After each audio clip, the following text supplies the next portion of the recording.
flavored toilet paper, but pumpkin smelling toilet paper. That's all silly.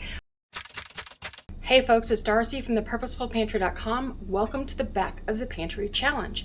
Along with Sutton's Days, Tululu Create, Jenny Goff, Linda's Pantry, and Prepper Potpourri, I'm bringing you a fabulous way to use a can of humble pumpkin puree, one of the best things on earth. This is my favorite season of the year. This is one reason why I love pumpkin flavored almost everything.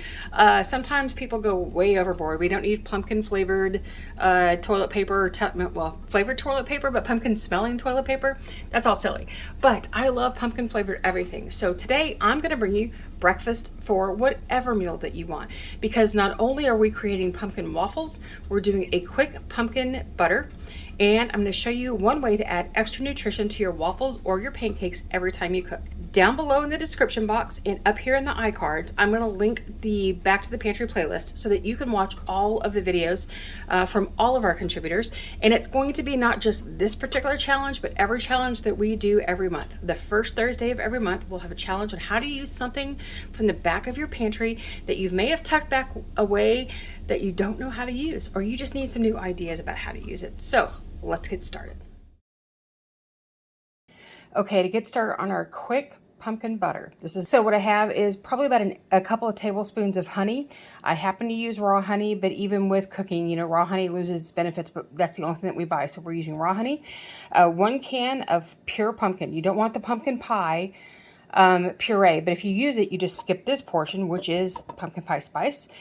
We're going to use 1/4 cup of packed brown sugar. Whether you use light or dark, it doesn't matter. If you need to learn how to make your own brown sugar, I will leave a link up in the iCards, and also down in the description box below, I'll leave a link to all of the recipe that I'll have on my website. You need pumpkin pie spice, which will be about between 1 and 2 tablespoons. I'm at 1 to 2 teaspoons. I tend to go light on this, and then you need about 1/2 cup of apple juice. I am using it's actually salted caramel apple cider is what I'm using. I got this from Aldi as part of their fall stuff, and we're using up the last of it. And if you would rather not use honey, and if you want to do something just a little different, you can still use the pumpkin, leave out the pumpkin pie spice, and do a couple tablespoons of maple syrup instead.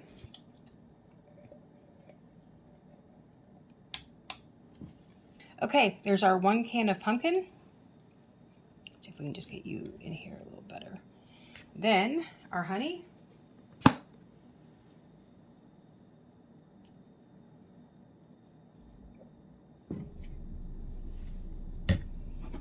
Then our apple juice.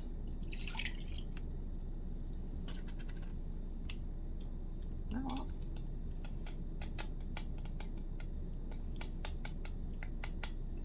We're going to just do a little bit of, there we go. A little over a teaspoon of pumpkin pie spice. You can leave that out if you would like to leave this as just the pumpkin. Then we're going to do the brown sugar. Remember that you're supposed to pack brown sugar if you're really worried about a recipe, but when something like this, it's like just put some in there. It doesn't have to be, it's not fussy. We're not baking in this particular portion. All right, so what you're going to do is you are going to set this on a low heat, and you're going to want to simmer it. You're going to bring it to a simmer. Ooh, I don't need the big burner, honey. All right, and we're going to stir this. Yeah, you can see it. All right, stir it right up and mix it all thoroughly. And what you're going to do is you're creating a pumpkin butter that's just quick and easy. That way, if you're making pancakes, you know, for your family one morning, you want to do something a little different. This doesn't require getting a pumpkin and roasting a pumpkin and then pureeing the pumpkin and then making your pumpkin butter. This is a quick and easy, just whip it out, whip it in, get it done, and you've got an amazing topping for your waffles or pancakes or toast or whatever. Okay, so here we go. We're gonna let this come to a simmer, and then we're gonna lower it and just let it sit. Now, it takes about 15-20 minutes to fully incorporate and get a little thicker. But if you find that if you've let it go too long, or you've had too high of a heat and it gets too thick for you, you can always add a little water or a little more apple juice to thin it out a little bit to make it the consistency that you want. Now, this is not going to be canned. This is if you don't use all of this, and you can just put it in the refrigerator and use it again the next day. It'll be good for about a week or two, just like that. All right. It'll be good for about a week. I should say that, because it's not a jam, it's not a jelly, and you've not canned it.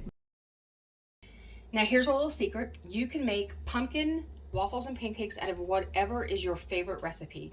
Typically what happens is that you can just replace 1 egg with 1/4 cup of pumpkin puree. Now, you might find that you have to adjust a little bit at the end because it might be too thick, because this may be a little thicker than what your eggs are, but you can just adjust that by adding a little extra water or a little extra milk at the end. But that's an easy way to take whatever mix that you want to make. You can do it. So right here is my homemade mix. I do a version of what we're about to do now, with a little extra flaxseed and chia seed mixed in with it, and then some protein powder, just some generic protein powder I'll put in there too. So what I do is just basically what I'm doing right here, and then in bulk. Then on top here you might see the difference here. This is like the last of a Kodiak Cakes pancake mix that I just threw in the top there. It mixed it all up, and I don't care. That's why you still see the instructions there for it. But you can use whatever mix that you want to use, so you don't have to have anything special. All right, so what we're going to do first is we're going to mix the dry ingredients separately from the wet, because that's what you do. I'm going to do, let's get started here. I have so little space to work, and lots of what looks like a lot of ingredients. It's just big containers. All right. So first, a cup of flour. Now, traditionally, when you're doing flour, you want to be very particular about how you dip and how you turn, use a knife to level it off. But we're making waffles. It's not that picky. It's not that finicky. So I'm just going to do 1 cup of flour.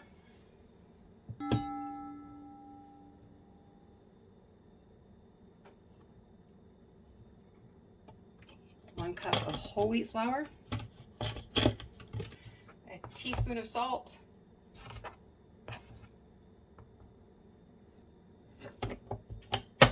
1/2 teaspoon of baking soda. We're just going to whisk all this together to incorporate it. I'm going to go ahead and add 3 tablespoons of brown sugar, because we're making pumpkin pie, we're making pumpkin waffles. I want a little extra flavor to it than just sugar. And one of the things that makes pumpkin batter different than pancake batter is the amount of fat, and add a little bit of extra sugar in there. So we're just going to incorporate all this really well. So in the wet bowl, instead of the eggs, we're going to use about 3/4 of the cup. Oops, yeah, pumpkin. We're going to use about 3/4 of the can of pumpkin. And don't worry, if you want to know what to do with the other part of that pumpkin, watch the next video that's coming on Saturday, because I'm going to show you what to do with canned pumpkin. I'm also going to mix in the milk.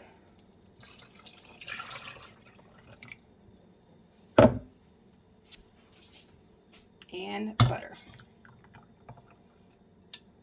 You want to have let the butter, you want to melt it, but you want to make sure it's not still super hot when you pour it in, because if you were using real eggs, you wouldn't want to curdle your eggs.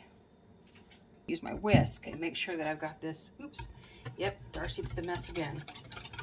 Make sure that the pumpkin is fully incorporated into this.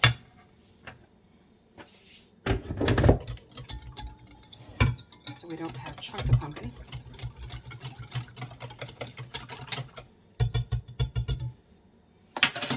All right, now we're going to mix the wet ingredients with the dry ingredients.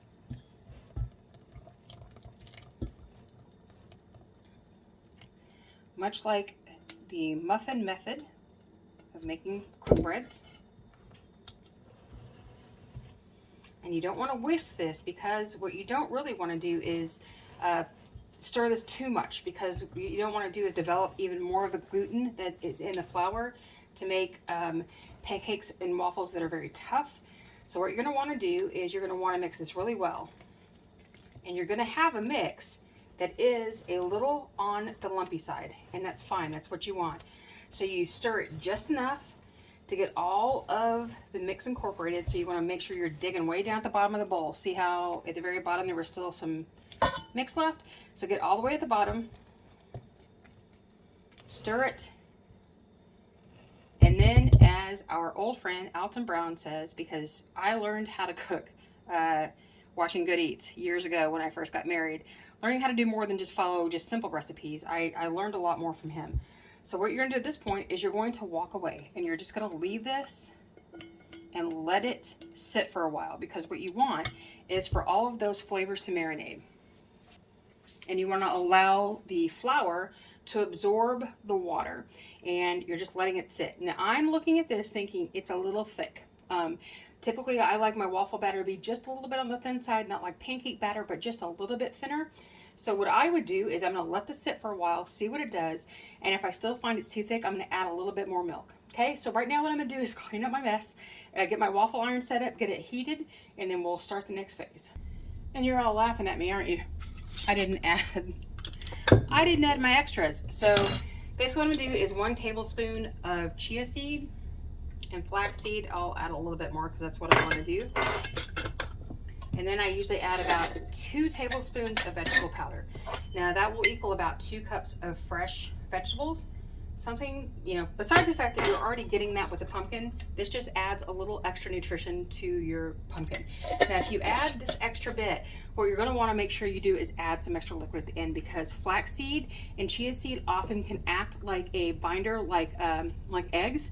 And so they're going to start taking the moisture from within your recipe and absorbing it, and they become, you can use it as an egg replacer, but you have to replace that moisture in your batter. So you're going to want to add a little bit of extra milk. Okay, so what I'm using is the Cuisinart Griddler, and why I like it is because it, you know, back in the day when the George Foreman grill came out, my family was all about the George Foreman grill. Especially when I was making chicken breast for me, when everybody else was having, you know, beef or steak or whatever, I could do a quick chicken breast on there, and I loved it. But what I love about this more is, yeah, and don't worry about this coming up. This is leftover from when I washed it earlier after I got out of the cabinet. It has grill plates for waffles. It has flat ones for making pancakes and eggs or whatever. It has a grill side, and it actually lays down flat so that I can use it as a flat surface. Or you can make paninis, or I like to make grilled cheese sandwiches. It's not a real panini press, but it works pretty close to it. So I love this because it's multifunctional, and I'm all about unit taskers in the kitchen wherever possible. So that's what I'm using now. All right, our second batch, here we go.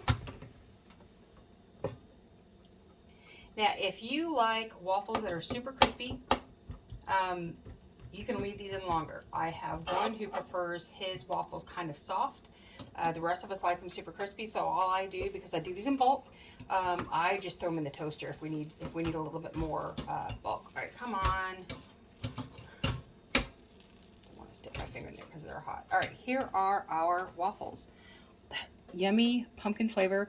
No pumpkin spice in it because I didn't want pumpkin spice flavored pumpkin. I just want pumpkin waffles. Okay, come on out.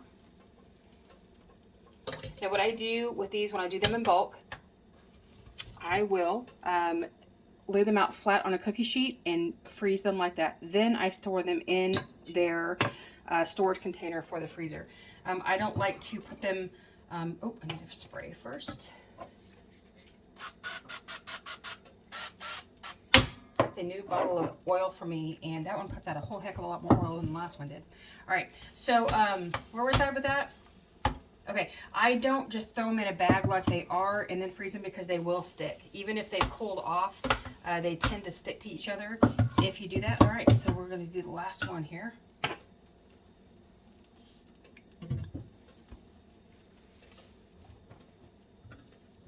I used a little too much on these, and so I don't have quite the last for waffles, but that's okay.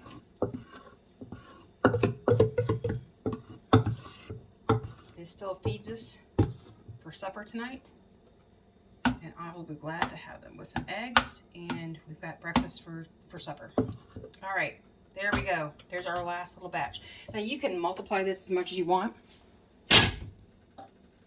to get as many waffles as you need, or however many you're going to put up for storage.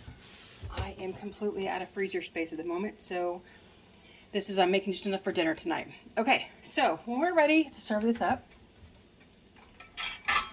here's how I do it.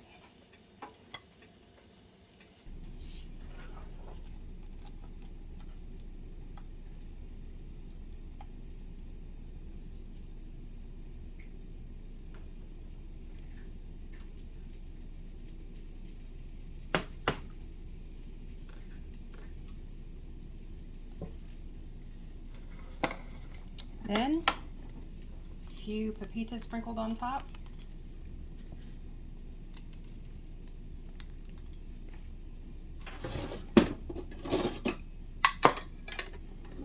And you've got a fabulous breakfast. So I hope that helped you see that a humble can of pumpkin puree can be so much more. Now be sure to watch all the rest of the videos I'll have linked down below, from Linda's Pantry, from Tululu Creates, from Prepper Potpourri, from Sutton's Days, and from Jenny Goff, to make sure that you see other ways of using a can of pumpkin to elevate into something marvelous. Thanks for watching, and I'll see you next time. Happy dehydrating, or whatever you're doing today.